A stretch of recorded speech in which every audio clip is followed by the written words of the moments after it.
received thousands of responses when I asked what is the worst book, as well as the best book that I have ever recommended, and you all want the tea. If you are new here, hi, I'm Kayla. I am obsessed with fantasy and romance books, and I love to talk about them. So first, we are gonna talk about the best books that I have recommended. And then rather than just talking about the books that people hated, we are gonna talk about the books that are polarizing, so people either really love them or really didn't like them. First up, the books that people loved. I was so happy to see this one on the list. This was one of my favorite standalone dark fantasy romance books of last year. This reads like an epic series in one book. Dark, delicious, and spicy. Happy to see you all like this as much as me. My favorite fantasy romance book of last year, The Ascendant. An overwhelming number of you agree.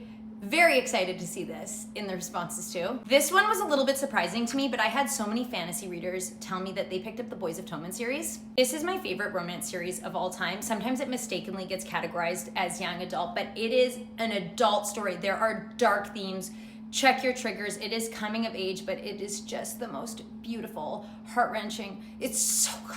As well, tons of romantic fantasy readers told me that they picked up The Will of the Many, as well as the Red Rising series. These were solid 5-star hits. There may be some recency bias here because I've been recommending these books a ton lately, but Daggermouth and The Road of Bones, everybody is loving these two. This is the epic series I recommend if you loved Throne of Glass. This is dystopian, so if you're in a romantic fantasy reading slump, definitely recommend Daggermouth.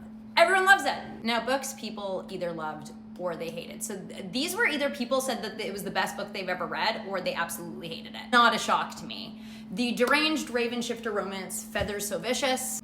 I would caution, do not read this series if you're not okay with dark romance. There are very dark themes. There is non-consent. If you're okay with those things, you may love it. But if you're not, I would say don't read it. Pains my heart. The Legacy series is one of my favorite series ever. But there is female oppression. All of the characters are morally gray. You will hate the male main character. This isn't formulaic at all. You are made to not like all of the characters at one point or another. And if that is not for you, I think you will hate it. And the very first book is very character driven. So know that, but I love it. I'm standing 10 toes down. Another people loved or hated Plated Prisoner series. And when I dug in a little bit deeper, it seems like a lot of people didn't finish book 1. You don't even meet the male main character until book 2. This is a very dark, again, very dark themes in book 1. First book acts as more of a prequel and you really have to wait for the series to take off. Let me know if there's any of your favorites on the list, and if you love fantasy book recommendations like this, make sure to follow along.